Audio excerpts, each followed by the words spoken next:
Okay, recording. It's number 219. I've got the episode number wrong on Wednesday, but doesn't matter. I'm going to get it right this time. So, hi there, folks. This is WP-Tonic, episode 219. Hooray! I got the episode number correct. It's our Friday show, our round table. I've had some deserters. Hopefully they're going to rejoin the tribe. But we got a couple great guests, and we got Sally, who's a trooper. I'm going to let Sally introduce herself first. Off you go, Sally. All right, my name is Sally Getch. I am the WP fangirl. I'm also the organizer of the East Bay WordPress meetup, and I have just created a Gutenberg editor test site, which anybody is welcome to create an account on and play with Gutenberg. Wow, that sounds interesting.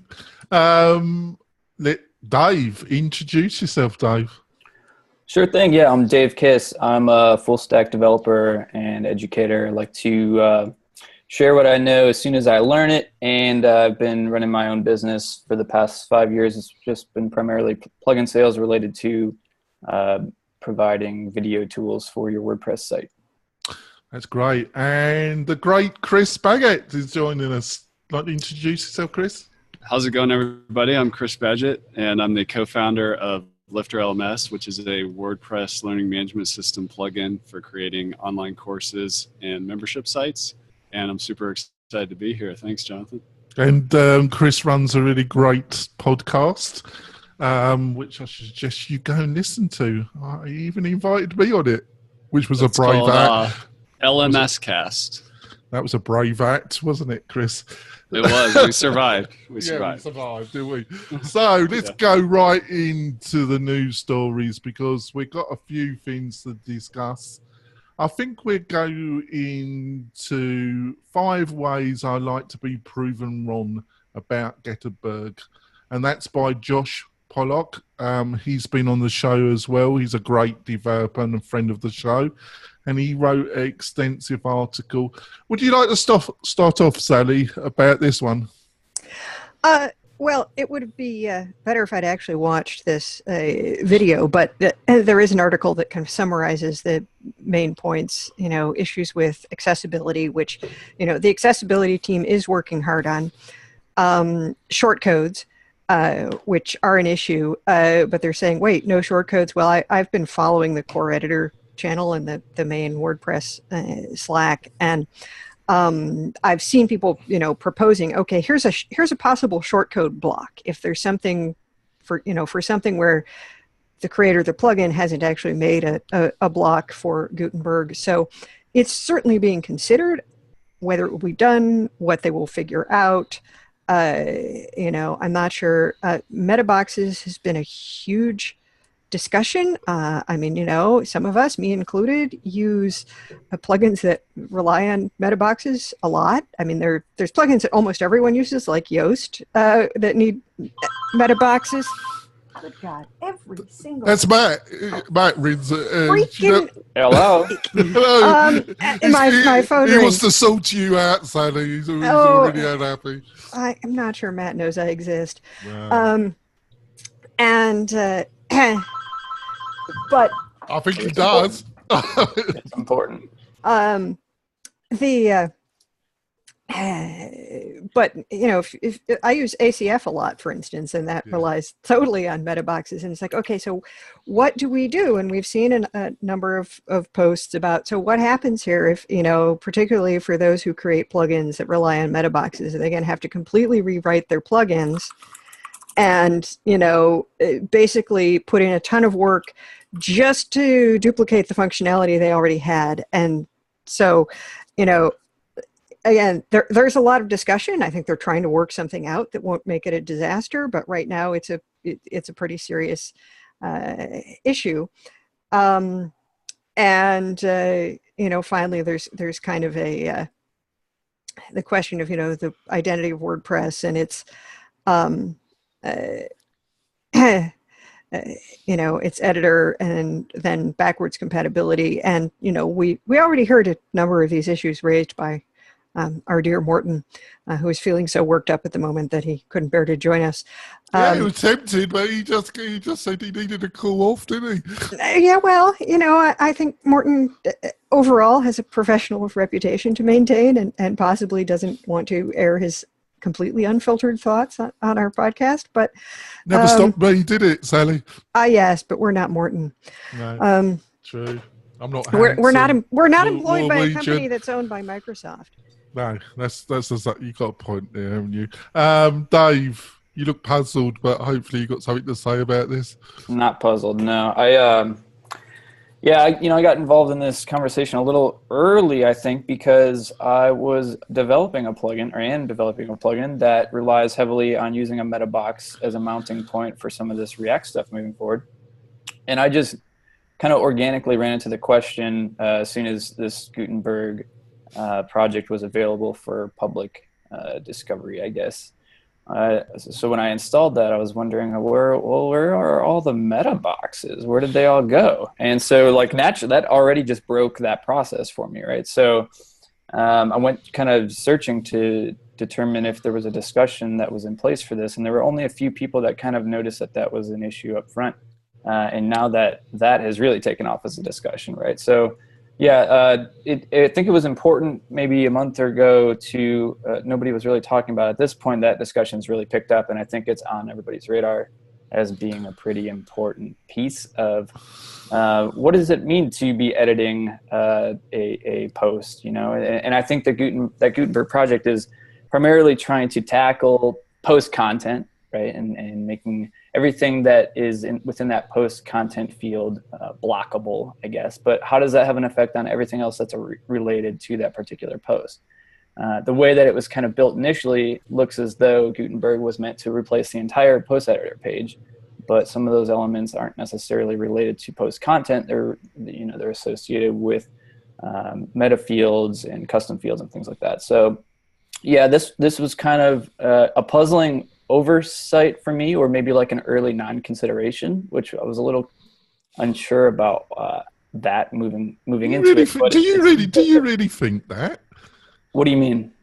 That it wasn't considered? Well, see, that's the thing is how much of this is really open for discussion about change that we can have an effect on, and how much of it is just benevolent decisions, right? So I don't know. I can't say either way, but you see the community response and the community backlash, and then the decision comes out, or it's vocalized that MetaBox APIs are not being deprecated. And so, yeah, who knows what really is happening behind the scenes? But the fact of the matter is that MetaBoxes in particular are definitely, pretty integral part. I thought the bit about how, if they'd ever actually completed the Fields API, we wouldn't be in all this trouble was interesting. It's so nobody stopped to think maybe we needed to do one thing before the next. Yeah, exactly. And then on top of that, there was the introduction of the REST API in 4.7, which, made it possible to authenticate and mutate any data from anywhere, from an app on your phone, from the admin. And so that Wild West was sort of released before the structure now of here's a React app that you need to follow in Gutenberg. Here's how you register a JavaScript metabox. But it was a little bit too late, in my opinion, where people have already started, or at least I've already started using some of these newer technologies that they've released, and then they go back and say, well, wait. Actually, don't do it that way. Do it this way. But it's kind of hard to speak to that. Drew, what do you think about all this, Chris? I've pretty much stayed out of it. I haven't really gotten into it. I'm so focused on just building our own product. We do use metaboxes heavily. I have a tremendous amount of trust in the WordPress community. I know that change is hard, and sometimes, bad leadership decisions are made or not made at all. So, but it's all a process that happens. I just haven't gotten into it at a deep level to really have an opinion on it yet. But at the end of the day, I work with lots of people using WordPress for the first time, and also incredibly talented developers who use it in a very advanced way. So that's always been the unique challenge of WordPress. I hope that this whole Gutenberg direction is, going to accommodate both those markets. Yeah, I would have I see where you're coming from, but the two main questions are the meta boxes and breaking, one of the core elements of WordPress.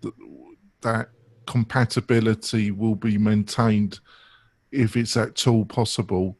In some ways, I feel that that's been carried too far, and some really old functionality should be just put in a plug-in so it's still available if people need it. But on the other hand, but like you say, Chris, and David, it's all up in the air, isn't it? But this thing that it's going to break compatibility quite substantially is a bit of a concern. Well, what do you think, Sally? Do you think I'm overstating that, or do you think they're the tool? I think that I think the backwards compatibility issue is a concern, and it depends partly on what breaks how, and so it's like, well, I know that there are a lot of developers who would like to ditch this port for old versions of PHP because then they can use namespacing and other kinds of stuff, and that sounds all right to me because I make sure that my client sites and my own sites are all on up-to-date versions of PHP. But I think there's a lot of challenges that they have to work out with this. I do believe, given my impression of the team that's working on it, that they are really going to try to make it, to avoid the huge pitfalls and disasters before they put this into core. And although I've only tested it very briefly, the writing experience is pretty nice. The thing is, I think pretty much everybody agrees that the tiny MCE editor was broken. And the question is more, is this the replacement we want? And who is it for? And how do we make it, because we have this huge complex ecosystem of, themes and plugins and so on, how do we make that fit in with what we've already got? And the initial proposal of Gutenberg was basically, well, it's a replacement for the post editor, but it seems clear that it's moving into sort of like, well, and then we sort of also combine this with the customizer, and then it takes over a whole bunch of other things. I heard someone refer to it as Gluttenberg, which seemed in some ways appropriate, so that it's sort of like, well, if it's only supposed to be replacing the editor, you could leave the meta boxes in place. But if the direction is moving somewhere else, then we got a lot of stuff to deal with before this is ready for prime time. Yeah, well, I agree with Chris. I'm sure it's all going to be worked out, and I think it's a great discussion, really. Right, I think we go on to the next story, and that's Automatic's push into managed WordPress and its potential impacts to the hosting ecosystem, by Tony Perez on his perezbox.com. Before we start, Tony, one little thing about your article, you used some really big words that I had to look up myself. I'm sure Sally didn't, because she's got I think you got a degree in Greek and something else, haven't you? Classics, Greek and Latin literature. So yes. I'm sure you knew exactly some of the big words he used, but I had to look them up, and I've got 2 degrees, so maybe you should moderate the writing style. But a really interesting article. I'm going to ask Chris, I don't know, did you have time to have a quick musing of Tony's thoughts about this? I didn't read Tony's article yet, but when I first heard about this, I was surprised that I heard about it after the fact, that it was, this just happened. Like, as a plugin developer, I would have liked to have known that was coming. It's like, surprise, your plugin is going to be available on WordPress.com. Yeah, and I'm very happy about that. Is that why you're buying a house right now? Yeah. I'm very happy about that, but distribution is great, but immediately I just have lots of questions, like, what does that mean for our premium add-ons if somebody wants that in that environment? What does that mean for our license system? What are the support implications? And I would have liked to have been involved in that conversation A little bit, you know, Well, or at least it would have been handy, would it, Chris? You know. Yeah, it would have been. A little note for Matt, you know, but there we go. Can't ask for the world, can we, Chris? And I'm very happy about it. I'm still trying to understand it. They must be talking to somebody, because I just saw a note that, you know, Gravity Forms is now available on as part of that, you know, WordPress.com business plan. Well, that's a completely premium plugin. They must have worked something out about payment and licensing, and so you'd think maybe they'd be approaching some other people. Well, I think they often go after the ubiquitous or ubiquity first, whether that's a hosting company or like WordPress in this case. What's ubiquitous? Page builders, forms, e-commerce. These are things that are very widespread. But there's a lot of, like, a big part of the WordPress community is the more niche products. So it's you know, in the spirit of WordPress and inclusion, you know, I think it would be cool to see some of those things taking place, not just with the big players. We noticed a little while back that WooCommerce moved its licensing system, instead of from a separate plugin inside the free plugin, I believe from the helper they call it, inside the WooCommerce core. And now in hindsight, that was because I'm sure it has something to do with what just happened with WooCommerce now being available inside the WordPress hosting. Right, and I wonder if this is basically the approach they've decided to take to integrating WooCommerce, because, you know, we weren't sure whether there was going to be sort of a specialized Woo version for the, you know, for all of the .com users or what. And, you know, maybe it's just like, okay, well, if you pay us enough money, we'll let you install plugins, and this is one of them. I have noticed that WooCommerce starts nagging the expletive deleted out of you to, like, hook up Jetpack for the USPS services. And I'm like, hello? I'm using the WooCommerce add-on for Lifter to sell courses. Nothing that requires shipping. Yeah. I turned shipping off. No, Right. well, it's like somehow it has automatically installed this WooCommerce services plugin that I have to disable for it before it shuts up about this. And I'm starting to get really annoyed with all this Jetpack nag stuff. Because Is it as annoying as me, Sally? oh, it's more annoying than you. No, I can shut you up. You certainly can. You always have done. All right. Shall I go on to Dave? What did you think? Did you agree with me? Did you manage to read the article? And he does use some big words at the beginning, doesn't he? Oh yeah, I did read that article. In terms of my workflow, that whole, even any of the managed WordPress hosting doesn't really affect me a whole lot, other than just the you know, business. But it's not part of my tooling or anything like that. But yeah, you know, you just see so many people that are entering this space that used to be kind of tied down by a few key players, and now it seems like, you know, there's 10 or 20 of them that are doing this managed WordPress hosting. So I think you'll see moving forward is just there's going to have to be ways for all these hosts to sweeten the deal for why you should choose them.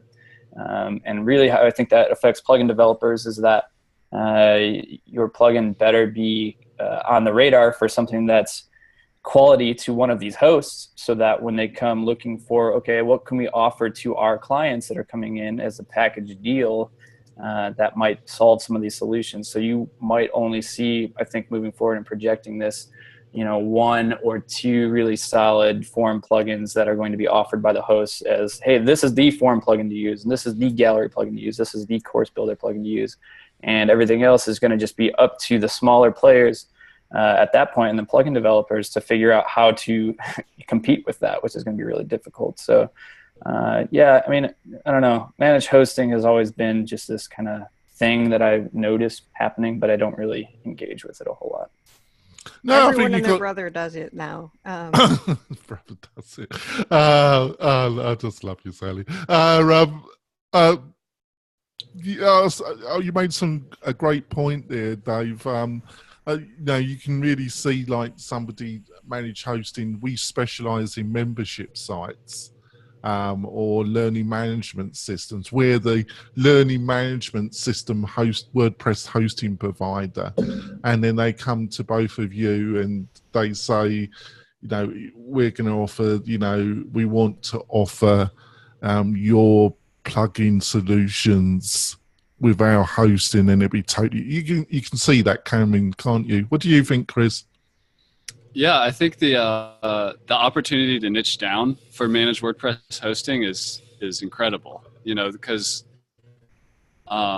there's just so many great niches out there, even within the education niche. And funny enough, sorry to interrupt, but funny enough, looking back when I was on your show, that was part of our discussion, wasn't it? You know, that's what you need to do in 2017, isn't it?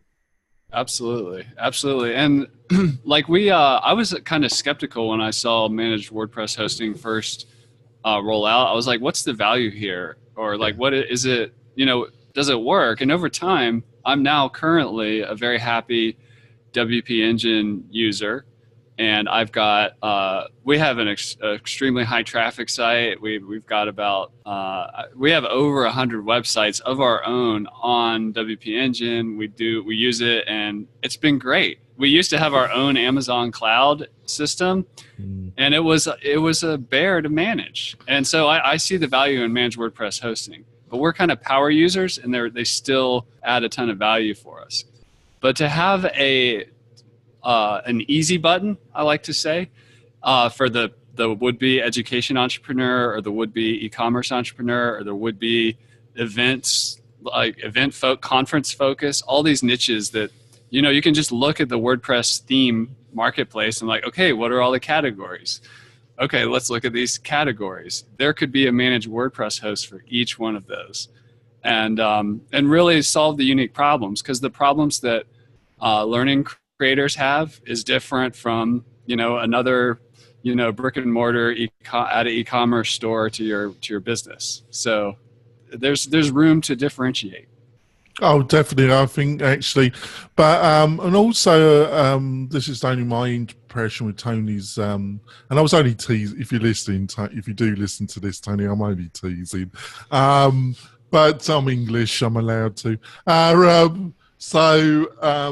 the main thing I would say about the article is that surely the hosting companies can't be that surprised that WordPress.com are going down this route, because, you know, fundamentally that they got a lot of venture capital invested in the company, and they've made very publicly that they got very, looking for the right word here, very stringent growth that they're looking for, world domination. Yeah. But you know, they're up against some strong competition between Squarespace, Wix, and Shopify. You know, they were gonna. I felt it's pretty obvious they're going to go down this route. So I'm surprised that they're that surprised, but I don't think it's the end of the world, because I think all the things that Dave and Chris and Sally have said. So I think we're right on the dot here, halfway through the show. So I think we're going to go for our break, folks. And when we're coming back, we've got a great panel here for the subject, creating the main subject of the day, creating an online video course using WordPress. If you don't get some value by listening to the second half of this show, I'll be gobsmacked. So we'll be back in a minute. We're coming back, folks. Got a great panel here. I've really enjoyed. We've had some juicy news stories, and I think we've had, not from me, obviously, but from the panel, we've had some insight. I don't think, I'll never guarantee insight myself. So we're on to the main topic, and I'm going to let Dave start with this. So, you know, you've produced some excellent plugins in this area. What are some of the things people got to think about and do if they're thinking about an online video course, Dave? Thanks for the handoff there. Yeah. So, yeah, I've been, I guess, formally trained in video production. And so my background doesn't necessarily come from the educational angle. I like to teach, and I like to share what I know. And this is how I've learned how to even develop and code anything, was all just by Googling everything long enough until you actually figure out how it works. So yeah, my educational path has certainly been non-traditional for anything related to web development. And, and this is one of the things that I was talking about when I was on the show a few episodes ago, which was what I like to do, and the way that I like to learn is to be able to communicate with people on the same level that I am in terms of skill. And the reason for that is because a lot of the folks, as soon as you learn something, you still remember what the words were that you even were searching, or the questions that you were asking. So you can really be on the same level as that other beginner, or somebody else that was just getting involved in that topic. And that's the most effective way to communicate that problem, right? So once you start getting further and further past that and growing your skill set, it becomes more and more difficult to communicate with somebody that's just getting started. So my mantra, ever since I got involved with all of this web development stuff, was. So I'm sorry to interrupt. I'm not going to do it a second time, but I was just, when you were saying that, I have that problem with Americans all the time, Dave. Is it just my English wording, or what do you mean? Well, they don't. Most Americans don't seem to understand me most of the time. No, I'm going to let it go, Tony. It was English humour there that's fallen to death. I apologise, actually, because you were making a fantastic point, and it won't happen again. Well, I thought it was funny, but I wasn't sure if you were joking. No, I have permission to laugh. I can laugh. Good one. Right. I understand you most of the time. Anyway, most of the time. Where was I? So Teaching at so the you want to level you are. communicate with the same level, right? And that's where we have sort of this gap of being able to communicate, because once you become an expert, it becomes very difficult to communicate with the beginner. You just you speak in very matter of fact, oh, you just do this, and then you're done. And the beginner doesn't even understand some of the terms that you're using in that communication. So for me, everything that I've learned has always just been very quickly. Once I learn it, a lot of times I'll immediately take notes on it, and even the questions that I was asking and the search terms. And then even the next day, maybe write up some sort of article or record a video that I can share what I had just learned. Especially those things that I had a really hard time with a couple of key points learning or figuring out, or why I was stuck on a certain thing. Those are the ones that if you can really just describe how you solve that problem, I found to be very effective. And it can be for very specific topics as well. So for me, it's this process of, I've been, like I said, I've been doing this for about 8 years, I guess, 7 or 8 years now. And it's all just been that on loop for a long time, which is very exhausting and tiring. But I love to learn, and I love to constantly challenge myself and then share and watch other people grow as well. So in terms of video courses and how that relates to video course stuff. So I kind of realized that in product development moving forward is that before my main product is called Vimeo, which is a video gallery that helps you connect your Vimeo account to your WordPress site.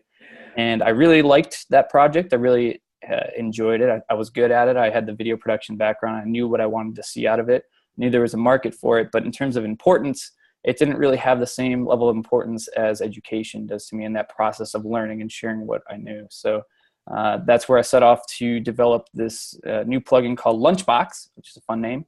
And it's all about powering and leveraging video to be able to share what you know, and use your WordPress site to put together video courses and build your audience and even sell your courses as well. So I jumped into that about a year ago. And I have one of my own personal courses running on it as well at learn.davekiss.com, which is a technical course on how to use some Redux to JavaScript stuff. And that was mostly just as an experiment to help drive product development, but also just see how this process works. There's a lot of people that aren't necessarily traditionally qualified to be able to teach.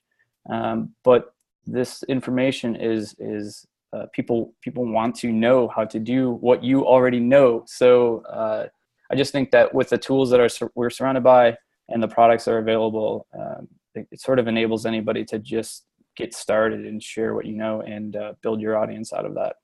I thought you made a great point about the language before I rudely interrupted you in mid-thought, which I apologise that my English humour just kind of overcome me.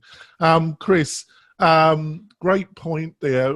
What I'd like to get from both of you, and also include Sally in the discussion, is what you feel when somebody's making a course and are utilising video, what are some of the pitfalls and some of the things you've learned by, both of you have discussed this with clients and plus working on both your great plugins. What are some of the things that you got to understand? So I'll throw it over to you, Chris. Would you like to comment on Dave's great insight and then move the conversation on a little bit? Yeah, Dave had a lot of great points there, and the idea with the LunchBox, I can't wait to check that out and see. And you said something about you created the course as a way of experimenting yourself. And I feel like some of the best courses I see actually start out like it's kind of like the last step in the learning process. It's kind of almost cliche, but to truly master something, you have to teach it.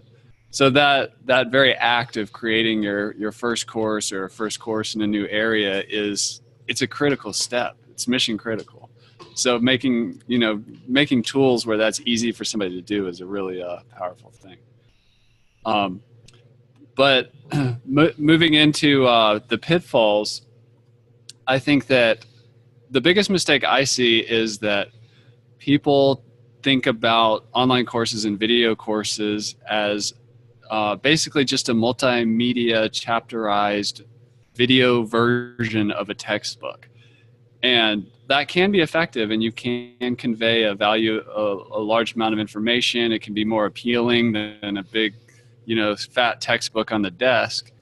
But what I encourage people to do is to not think of themselves as online course designers, or I need to make a series of video lessons in isolation, but actually think about something I call learning experience design. And this involves thinking about a learning experience in your life, perhaps without technology. And I can do an extreme example, like when I was in my early 20s, I spent a month in the British Columbia wilderness. There were no trails or anything. There were lots of grizzly bears. I was on a expedition with a bunch of other young people, learning how to survive and navigate safely in a very wild region of the earth. And I learned a tremendous amount during that time period. And when I put together the building blocks of what caused those learning experiences to happen, there's things like learning in teams. There are things like having really dramatic consequences. For example, I had several close encounters with a grizzly bear. I was leading a small group, and I got us lost, and we spent the night out without our instructors or anything. And, we had to figure out what to do. But there's all these, there's consequences, and then there's taking leadership as part of the learning process.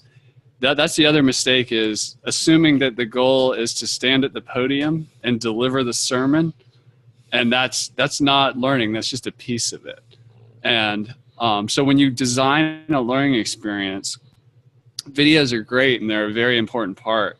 But think about like talking through that video, empowering the person to lead, empowering the person to join other people at a similar place on the journey, and empower them to get out in the real world and start getting feedback from reality, not just telling them what to do and what the right thing to say or type is.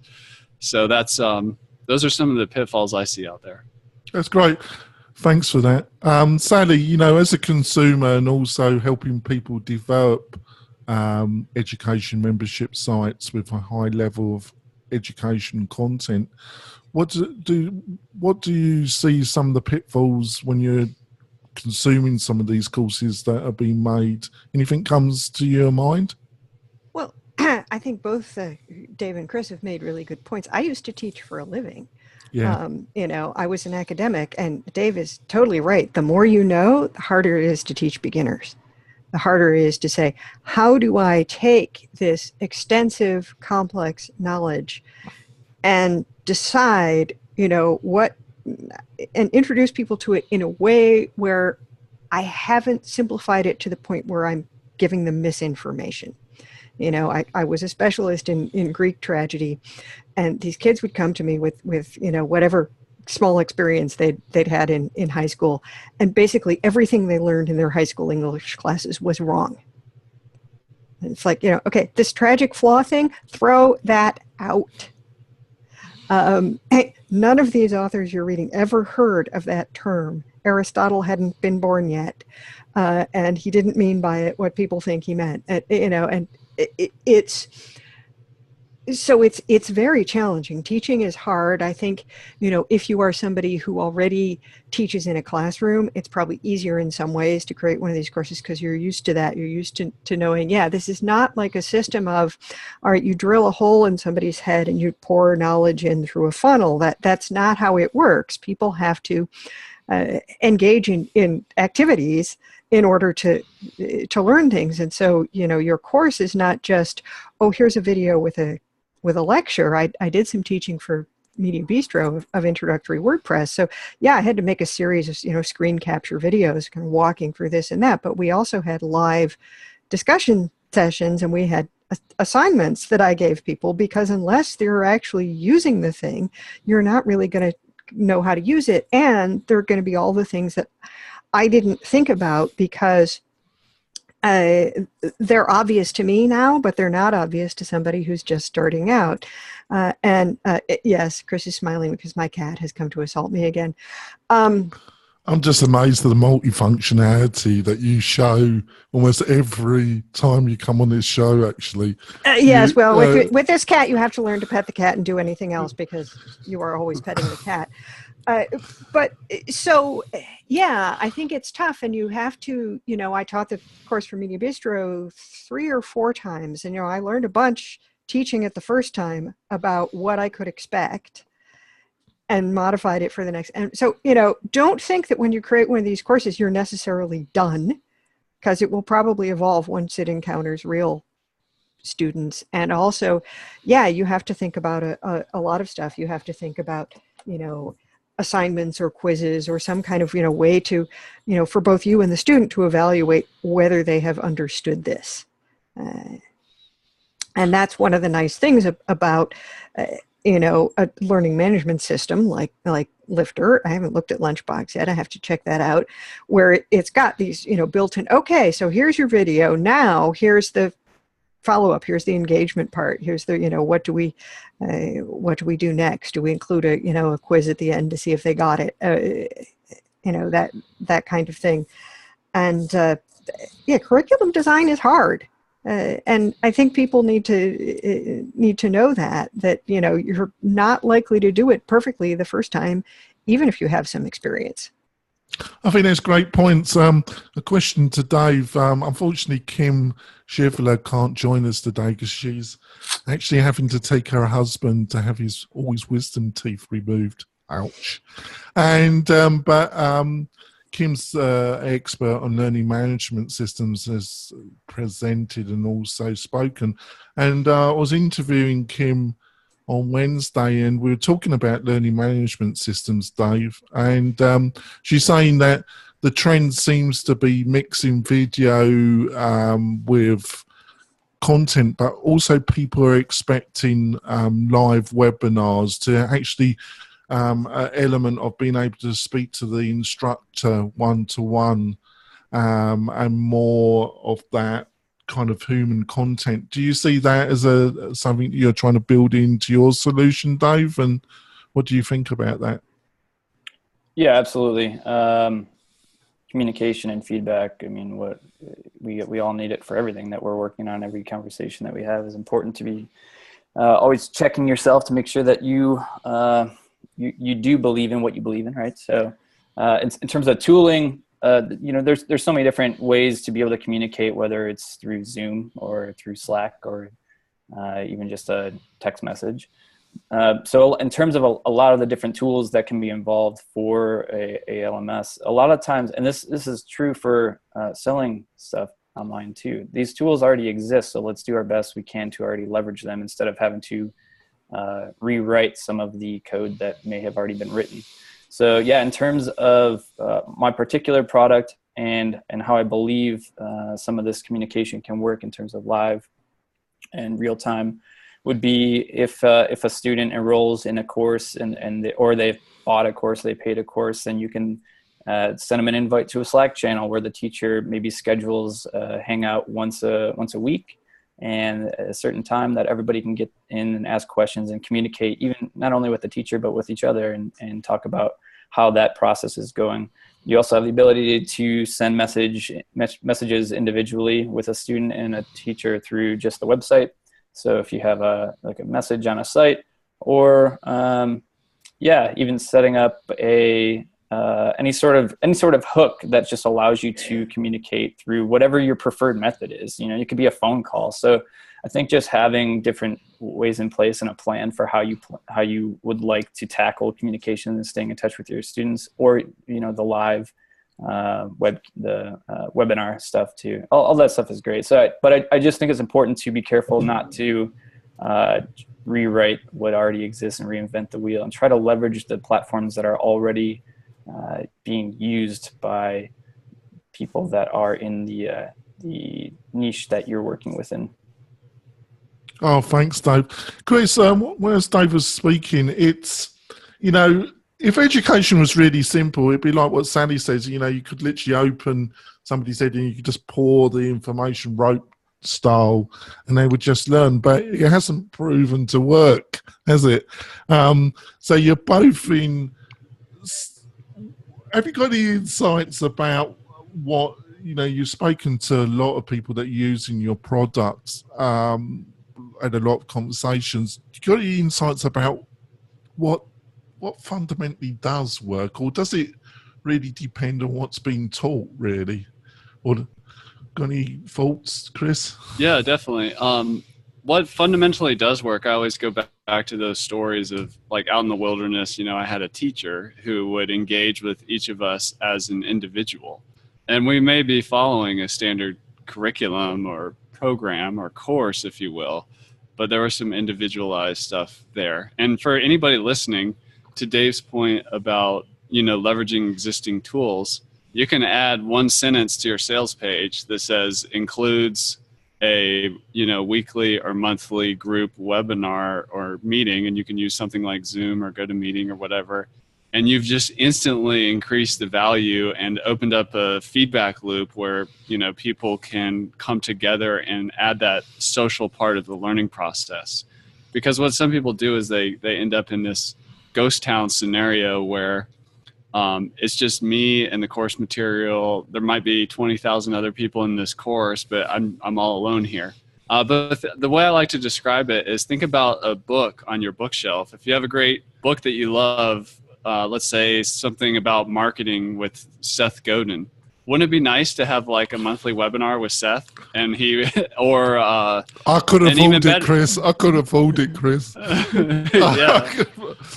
And we just recently we released an add-on for LifterLMS called Private Areas, which allows the teacher to have a private post or a series of private content. I was going to ask you student. about. Yeah. Sorry to interrupt.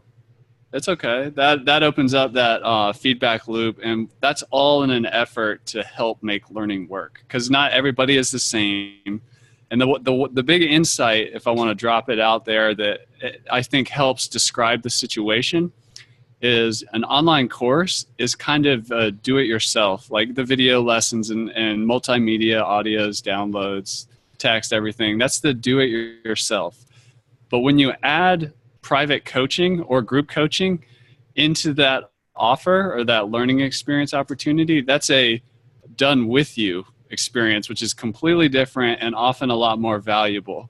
So I like to say, as general advice, just hypothetical numbers, you may have $100 video course, but if you add the course plus coaching, maybe that's a $500 or $1,000 course. And it can't scale infinitely if it involves like your time as a teacher. But I think that's the big mistake people do sometimes, is they try to automate too much. And they're missing out on the higher end of the market and getting better results with their people who are not all exactly the same. I think that's fantastic insight because as I discussed with Kim on Wednesday, is that she said there was a trend, a big trend of people saying, get a course up and it can just be left. Passive income. It's passive income. And she said nothing could be further from the truth if you really want something that can grow and be a lifestyle business. She said that just won't work in 2017. Back to Dave. So like you say, because of your wealth of experience with video, plus, your top-notch WordPress developer, have you got any tips or insights about people utilizing video, how they utilize it well and when they not utilizing it that good? Yeah. We talked about this, I think, a little bit last time around, but it's when we were interviewing you. Yeah. But yeah, there's a couple of things with videos that will just immediately take your video from good or okay to great or better. And part of it includes your lighting. Do you have some sort of light that you can throw on your face and fill so you're not, two-faced shadows? Something that cheers up the scene, brightens up the mood a bit. Do you have a professional microphone like you guys have, and like I'm not using today? Do you have a camera that provides an output quality that is greater than 480? We're in this HD era now, so it's kind of standard that you should probably have something that's capable of producing a quality image. So that's just part of the quality. And yeah, I'm sure you've come across videos on YouTube before that don't meet those standards. And it's almost impossible to watch and get through some of those just due to the volume or the quality of the audio or whatever. So those production pieces are very important, and I think those are a lot of things that folks that without a video production background may just kind of gloss over, but it really adds a lot of value to the video. And then specifically for the video itself, keeping it short. There's a lot of studies that have been done that show some statistics about drop-off rates after anywhere from 2 to 6 to 7 minutes. So, and what's the reason for that? Well, I mean, even like I've been facing my dog whining in the other room, and I should probably go let him out here in a little bit, or somebody knocking at the door, or the baby starts crying. And so at any point, somebody might get distracted and need to break away from your subject. So it's a lot easier for them to wrap up if you're capable of making it through one of your lessons or one of your videos in 2 to 3 minutes rather than 20 to 30 minutes. So yeah, keeping it short, even just those tips will take your videos a long way in terms of production quality and effectiveness. Yeah, I've got a quick follow-up question, Dave, before I go back to Chris. Basically, I was listening, I was watching Brian Dean. I don't know if you know Brian or heard of the name. He's really a powerful force in SEO, search engine optimization, and he created the term skyscraper. And he's been spending a lot more time on YouTube, producing a lot more video content. And he has got a video about the lessons he learned by trying to build an audience on YouTube. And he was saying that having a intro where you really emphasize the real value of the rest of the video before you go into a traditional intro with music and animation, really get into the core. And obviously an interesting title and the tagging, which is really specific to YouTube. But do you think each video you should have a starting where you really trying to engage the person, get to the core what that video is going to be covering? What do you think of that, Dave? Yeah, that's a good point. And I think that it kind of depends on your context. If you just have a bunch of videos that are available on YouTube, then absolutely. How many times have maybe you visited a video and you have to kind of skip through it to see or find the point that maybe they're talking about what you were looking for? Rather, at the beginning, if you got your light going and your audio going and you got the cool music in the background, and hey, in this video, this is what we're going to be talking to today. We'll see you in a minute, or we'll jump on in or whatever, and then show kind of the intro if you have an intro package or something like that. However, if you have a course and the context has already been set, or the assumption has already been set of what this course contains, I think that maybe you could have just an intro video at the beginning of the series to cover exactly what you're going to be talking about. And now somebody is already sort of in your flow or in that funnel of what their expectations are, and don't necessarily need to skip through to determine if the content is correct, because you've already explained that they're in the right place. So yeah, I think it just depends on what your outlet is and what your objective is, but especially in the context of just posting videos to YouTube, where the attention span is incredibly small. You want to capture them in the first, couple seconds. So, you see some of that with the advertisements that you see that allows you to skip an ad in 5 seconds. Well, they better do their best to make that first 5 seconds the most engaging 5 seconds of the viewer's life, or else they're just gone, which they're probably mostly gone anyway. But yeah, it's a tough challenge. Oh, thanks. Chris, I wanted to kind of wrap up. Basically, how much content do people have to offer for free? How much do they have to prep the audience and build a reputation? Like, we've just touched YouTube, which is an enormous player in video now, dominates it, online video. How much does a person have to realize how much free value they've got to offer to really then attract audience to their paid materials? That's a great question. My general advice for free content is, and this is for, an online course project can be huge or feel overwhelming to somebody, but I like to describe this basic sales funnel for an online course, which includes some free content, not a forever content treadmill. And that would be, so step one is to write one blog post about your subject matter. Now we're just going to start getting indexed, getting a little bit of SEO, work your way up to 5 blog posts. From there, you move into what I call an email mini course, which is an opt-in, and then 3 to 5 follow-up emails that teaches something for free. And this is different from an ebook. This is an email-based mini course. And then a small free course on the website, which may be just 5 to 10 lessons. But that's really where you start proving, okay, I have your attention in your inbox, but also I have something of value for you over here on my website. And from there, it's time to create the bigger, more established paid course, of which I recommend making 1 or 2 lessons of that freely accessible so that people can, go to the cookie counter and get a free sample of the premium content. So that's my general advice. If you have, if you are comfortable with video blogging, doing some stuff on YouTube, perhaps doing a podcast, or at least doing a guest appearance on a podcast, that's always great and a very fast way to accelerate some initial traction. But that's my general advice. Oh, that's great. I think we've covered some fantastic information from 2 experts in their field, and also with help from Sally. So, Sally, how can people get hold of you and learn some more about what you offer and your posts and whatever? Sure. You can find me at WPFangirl.com, where I do have a number of tutorials because, like Dave, once I figure out how to do something, I want to write it down, in hopes of being useful to others, but mostly so I can remember how I did it. And also you can find the meetup at eastbaywp.com, and I am at Sally Getch on Twitter. And I've got to say, Sally, great materials on your website, and I still remember your presentation at Sacramento WordCamp. I still think it was one of the best presentations I've seen in a long while. Thank you. David, how can people learn more about you and find out more about your products? Sure, yeah, talk to me. I'm on Twitter at Dave Kiss, very active. Email me, dave@davekiss.com. And if you're interested in learning more about LunchBox and the video course platform, that's at WP-lunchbox.com.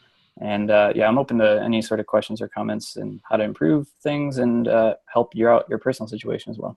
Oh, and thank you so much for coming on the podcast. It's for this discussion. It's much appreciated, Dave. Chris, how can people find more about you? The best way to find me is over at LifterLMS.com. We also have a very active Facebook group for online course creators and membership site owners. If you just Google or do a Facebook group search for LifterLMS VIP, you'll find it. I'm at Chris Badgett on Twitter. And if anybody listening would like to check out my interview of Jonathan on my podcast, which is called LMS Cast, it's number 143. You can find that. Just Google lmscast.com. Oh, thanks. And thanks, Chris, for coming on the show. It's been a blast. And you've had, hopefully, got some real value from this discussion, folks. Give us some feedback. We love to hear if you want more of this type of content on the show. I think you've had two of the top people in learning management systems. They're, so hopefully you've got some quality insights here. And we're just going to wrap up the show. You can get hold of me quite easily. Go to my personal Twitter feed at Jonathan Denwood. We also got a Tonic Twitter feed as well. You can email me at jonathan@wp-tonic.com. I always answer my email personally if you've got a question or you need some help. And we always say, please, if you get a moment, is give us a review on iTunes. I know if you're on a PC, using iTunes is a pain, but it really helps the show, and we love to get some new reviews on iTunes. It really does help the show. I'm going to wrap it up now. We'll see you next week for another WP Tonic Roundtable show. Bye, folks. Bye-bye. Bye.